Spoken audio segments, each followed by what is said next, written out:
Assalamualaikum warahmatullahi wabarakatuh. Perkenalkan, saya Alkaun Jinan Al-Jabar Muhammad Hubal dari kelompok 8. Di sini saya akan memaparkan terkait dengan hasil wawancara kami mengenai moderasi beragama. Yang pertama, perlu kita pahami secara bersama bahwasanya moderasi beragama berasal dari dua kata, moderasi dan agama, yang dimana fokus kita kepada moderasinya sendiri ialah dari moderat. Apa maksud moderat? Tidak terlalu fanatis dalam sesuatu hal.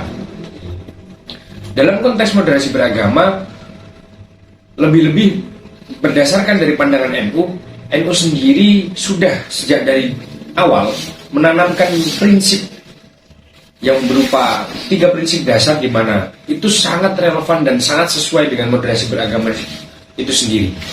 Di mana yang pertama ialah tasamuh, yang artinya toleransi. Yang kedua tawazun, yang artinya seimbang. Dan yang terakhir tawasud. Mohon maaf, tawazun yang artinya berimbang, dan tawasud yang artinya ada di tengah. Dalam hal ini yang dimaksudkan dengan tasamuh sendiri ialah toleransi. Jika itu masuk dalam konteks antar individu, bagaimana kita bisa menghargai perbedaan dari yang ada dari masing-masing orang, yang tentu saja kita tahu bahwa ini berangkat dari latar belakang yang berbeda akan menghasilkan hal berbeda pula. Begitu juga dalam organisasi, dalam keagamaan, dan lebih-lebih dalam aliran agama. Dan yang kedua ya tawazun, yang artinya berimbang, di mana dalam bersosial atau dalam kehidupan kita harus seimbang. Artinya dalam segala hal tidak boleh berat sebelah, pun lebih memihak salah satu pihak. Kenapa demikian? Ya karena berimbang itu kita harus memiliki dasar yang tentunya jelas. Artinya jelas dengan seiring dengan semakin jelasnya dasar yang kita pegang. Dalam hal ini kita memegang nilai NU yang dimana tawazun sendiri, ya kita tidak boleh berat sebelah, apalagi fanatis atau fanatik. Dan yang terakhir ialah tawasud. Apa sih yang dimaksudkan dengan tawasud? Yang artinya itu ada di tengah.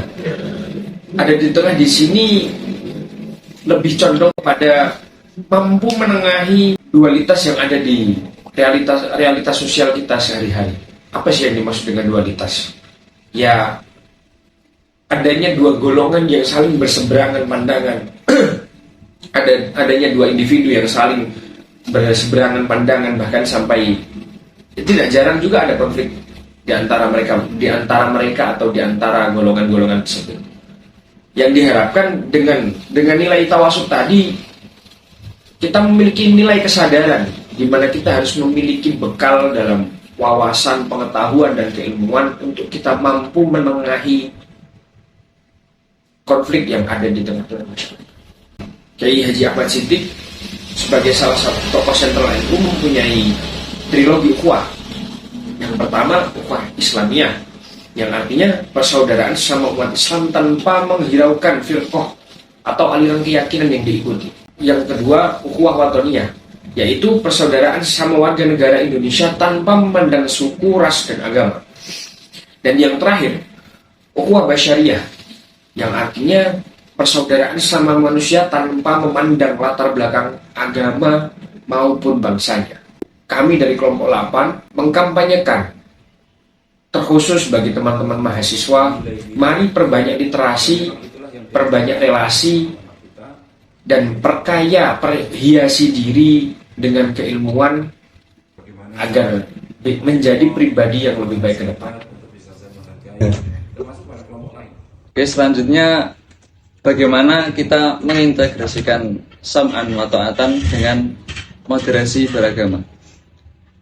Di sini sam'an wa ta'atan adalah hal yang sering ditonjolkan dari pendidikan pesantren, di mana itu malah menjadi salah satu penyebab dengan semakin terjauh dengan kata moderasi beragama. Jadi di sini kata sam'an wa ta'atan atau mendengar dan juga mentaati itu harus dilihat dari konteksnya. Malah kita harus menjauhi ketaatan pada hal yang condong kepada kemaksiatan. Selama perintah itu baik, maka kata tersebut menjadi relevan. Jika yang diajarkan itu hal yang radikal, maka itu harus segera dijauhi. Jadi selama yang disampaikan itu demi menjaga kedamaian, demi kemanusiaan, demi kemaslahatan, atau untuk menjaga hubungan antara satu sama lain yang kita kenal dengan moderasi beragama, maka itu harus kita lakukan.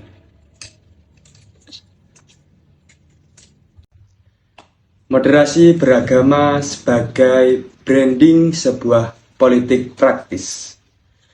Bisa saja, karena moderasi beragama adalah sebuah program yang ada di pemerintahan untuk membangun masyarakat. Bisa jadi, isu tersebut dapat sebagai alat untuk menarik instrumen massa pada partai tertentu. Tidak mungkin partai tertentu mengatakan kita menjunjung tinggi moderasi beragama maka pilihlah kami. Kami tidak membawa radikal dan selalu menghargai kebinekaan dan perbedaan sehingga pandangan moderasi beragama menjadi ciri khas kami. Untuk menarik instrumen sebuah konstituen agar mereka memilih partai politik, apalagi dalam konteks Indonesia yang negara Pancasila. Maka dari itu, jika kita membicarakan tentang moderasi beragama, salah satu nilai yang terdapat pada moderasi beragama yaitu komitmen kebangsaan yang berupa menerima Pancasila, Undang-Undang Dasar 1945, yang di dalamnya terdapat sifat toleran dan menghargai orang lain. Pendidikan untuk menanamkan moderasi beragama pada lembaga pendidikan.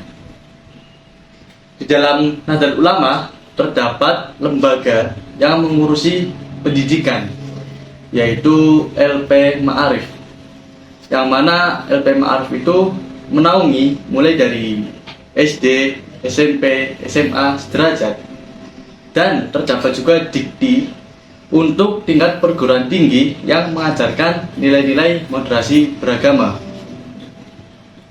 Agama tentunya bukan hal yang dipaksakan, seperti dalam Al-Quran, la ikraha fiddin.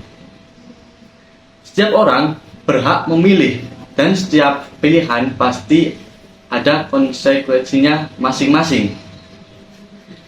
Prinsip tawazun, tasamu dan tawasud diajarkan sesuai taraf masing-masing. Toh kalaupun ada yang memaksa dalam beragama, maka sejatinya yang dipertuhankan itu agama, bukan Allah. Karena hakikatnya adalah akhlak yang paling tinggi dari menghargai kemanusiaan. Oke.